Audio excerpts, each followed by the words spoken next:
All right, man. The trade that we have known about for about a little under 24 hours now. It's finally happened. James Harden for Darius Garland. And are the Clippers getting the second rounder, if I'm reading this right? So we don't have to recap the what the hell happened here with Harden and the Clippers too much. I already did a video about that. We all just kind of guessed that it was contract stuff. Not the first time this type of thing has just happened with Harden. We all thought it was good. Apparently, it was not so good. Clippers have been getting their season back under track. Kawhi's been great. We all know this. And for the Cavs, I mean, I've already theorized, well, if you just scanned the league on what you could get for Garland, but again, as I said in the other video, there's a chance that Harden is just the best player that you could get for Garland right now. And there is pressure on Cleveland. We've already had some reporting about, Donovan Mitchell and his extension, and what if they have another disappointing playoff exit? I mean, I don't know. Like, should I care about all that? Should I not? I've seen people mentioning them with Giannis. Like, is this real at all? They have no picks to deal. They'd have to shake up who knows how much of the roster. Or they don't have that many picks to deal, I should say.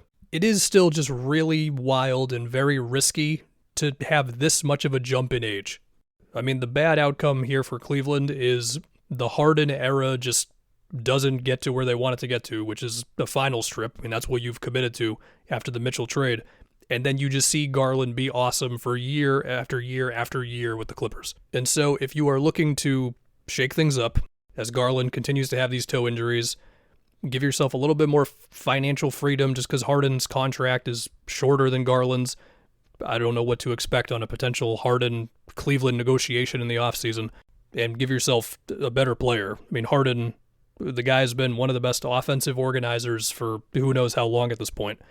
But he's 36, and yeah, he's done a good job of playing into his mid-30s, but man, if Garland gets over the toe injury stuff, and I know that's a big if, but if he does, and Harden just has a natural decline, I mean, what does this look like in 2 years? Now, we are taking a player who has a history of, in the biggest games, a Game 7, whatever, even if you don't want to count prime Harden, even if there were, there was the Game 6 against the Spurs, but even like Game 7 against the Nuggets, Game 7 against the Celtics in Boston, there's been some stinkers there, and you put them on this Cleveland team where they've certainly had injuries, but also there's a toughness or there's a dealing with adversity thing that you're just kind of looking for with this team, whether it's Mitchell Robinson grabbing offensive rebounds, whether it's the Pacers just giving them what felt like an identity crisis in the middle of that series, being like, how the hell do we deal with this team? I mean, they play like us. They run up and down the floor and they attack mismatches and the ball's zipping around, but they do it better than we do. And again, they had injuries. You can't ignore that. Well, okay, let's see what happens in an East where if the Cavs could get to that point, I mean, I'm imagining like a Cavs-Pistons playoff series where they're just so physical defensively against Harden. But I'm getting ahead of myself. We'll talk about what this means for the Clippers and getting somebody at Garland's age while not moving any real draft picks to do it. I'm thinking about how Harden can make Jared Allen and Evan Mobley's lives better on offense, right? Jared Allen after having 40-something in the recent game.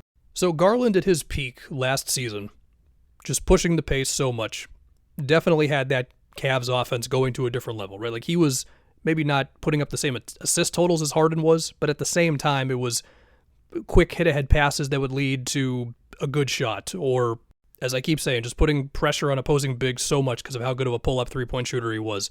Just getting into the paint and then kickouts, like he was a big source of how good the Cavs offense was last year.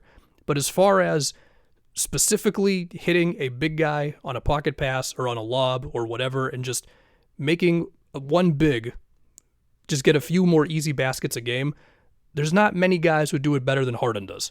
And so for how that looks with Allen and Mobley, we'll just see, man. I mean, his chemistry with Zoo, the way he figured out that if he hits Embiid in stride with the pocket pass, then Joel could just punish drop coverage all day until the Celtics put Time Lord back in the starting five and ruined all that for them. And then Harden and Embiid just had a meltdown in Game 7. Again, there's questions there. But okay, cool. Like you have two guys in the backcourt, Harden and Mitchell, who are just going to put so much pressure on teams on simple pick and roll actions, and anything extra where you get Harden starting out of the corner using a down screen first to get some momentum, that's all good stuff. Again, going from a 26-year-old to a 36-year-old in order to do this is just a hell of a risk. And so unless something else is coming for Cleveland, it's Harden, Mitchell, Jalen Tyson, Mobley, and Allen, with lineup potential there of Mobley at the 5, or I do wonder what it looks like when they try to get Keon in there to give him some more perimeter defense. And one fear I had was Mitchell, Garland, and Keon might have just been too small. Harden's a little bigger than Garland, even if, Harden on defense, But when there is apparently this much pressure on you to win, It still feels wild that this is how it ends up happening, but okay. I mean, every situation is its own situation. If we go to the Clippers, it feels like getting a 2-time 26-year-old All-Star, even if he has dealt with injuries, given just how old their top guys were, as well as their draft pick situation. I think they did about as well as you could ask them to do, given that, I guess, once extension talks or something soured, that was it. Like, it just had to end up like this, I guess. And so the biggest thing, of course, is will Garland be healthy? We will just see there. I do think he could inject the team with just some newfound pace. Again, that was a huge thing for the Cavs' offensive growth last season. The Clippers have been among the slowest paced teams for a few years now. And then besides that, I'm not imagining anything super different from the way Harden would be used. Like, it's going to be screens with Zubac. Collins will screen for him some. Like, yeah, Garland, he's younger and just faster than Harden, so you can probably imagine him in just different types of off-ball sets more. Again, the toe injuries are going to be the big question with all this. But then I also wonder, we've never really seen Garland be unleashed, if you will. I mean, his shot attempts have been lower than Harden's this season, even last year when Garland was healthy until the series against the Pacers. He had like 63, 64 touches per game. That's a little lower than Harden this season. Like, there just probably is another level to Darius Garland that this might be the opportunity now, because Harden, I mean, he did a lot for that offense. I mean, I know that Kawhi is the leading shot taker, best player, but Harden organized so much of that.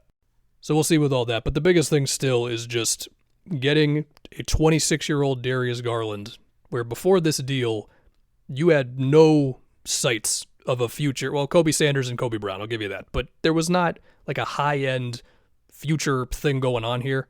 You've now got something with Garland. And I know the big picture plan with with the Clippers is that they want to not commit too much to money long term. Like, I understand all that. But if you got to commit to Garland and he ends up just proving to be really good for you, I mean, what's wrong with that? It's like, what, a 27, 28-year-old is awesome point guard? Like, who wouldn't want that? As you, at some point, are going to have to go into the next phase of this whole thing. But in the meantime, we'll see if they can keep up the momentum as they turn their season around. I mean, we'll see when Garland's healthy. He hasn't played in, 2 weeks?